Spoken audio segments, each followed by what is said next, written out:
Olá, meus queridos amigos.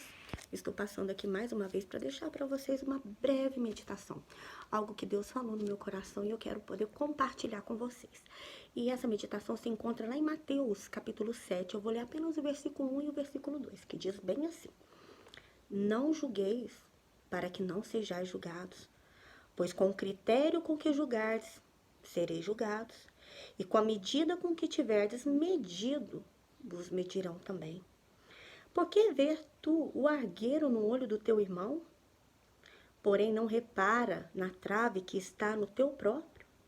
Ou como dirá a teu irmão, deixa tirar o argueiro do teu olho, quando tens a trave no teu?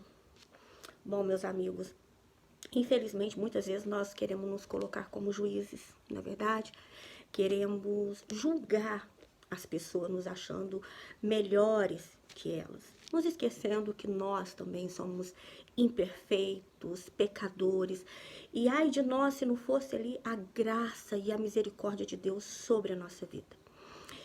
Meditando nessa palavra hoje, veio à minha memória uma experiência que eu vivi com meu pai.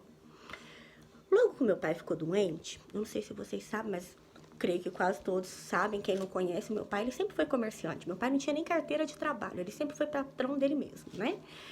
E por último, meu pai estava vendendo roupa em seu Fusquinha. Um Fusquinha laranja, né? Muita gente que está me ouvindo aí lembra bem desse Fusquinha laranja.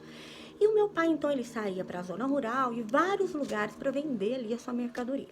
E naquele Fusquinha tinha de tudo: roupa, roupa de cama, e muitas vezes ele chegou a vender até mesmo guloseimas, né? Que a criançada ficava toda lá louca esperando os Eurias chegar para vender as guloseimas. Só que o meu pai, ele tinha um defeito muito grande e muitas pessoas chamavam a atenção do meu pai para isso. O meu pai, ele não anotava nada. Nada, ele não tinha nenhuma ficha para marcar ali quanto que a pessoa devia para ele e tal.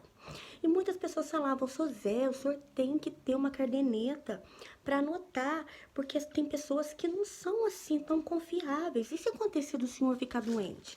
Mas o meu pai não ouvia essas pessoas. E ele anotava tudo na caderneta da sua cabeça. Porque o cabecinha boa era aquela do Sô Zé. Então anotava tudo, tudo, tudo. E o que aconteceu? Meu pai teve o AVC e ele estava, né, ali trabalhando muito, vendendo bem. E o que acontece? Sô Zé não tinha uma caderneta com o nome das pessoas que estavam devendo para ele. E era o momento que mais precisávamos, na verdade, que ele ia precisar de muitos tratamentos, medicações, e precisávamos desse dinheiro. E eu não me esqueço que o meu pai, mesmo com o AVC, mesmo tendo a maior parte do seu cérebro comprometido pelo AVC, ele não esqueceu.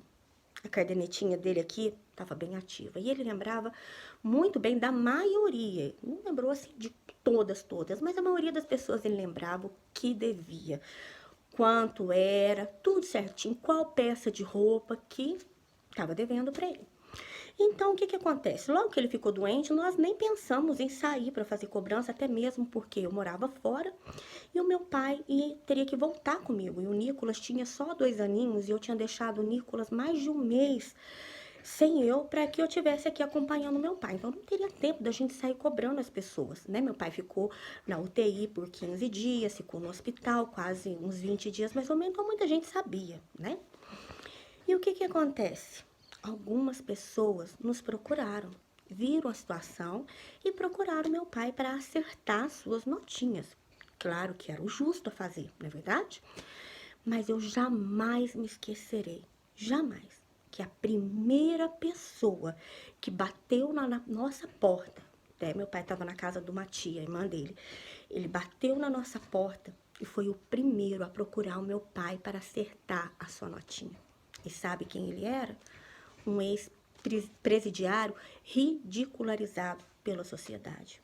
Um ex-presidiário que talvez muitos, mesmo ele tendo pago o que ele pagou lá, né, na cadeia, talvez muitas pessoas ainda apontavam para ele e julgavam, talvez até eu mesma.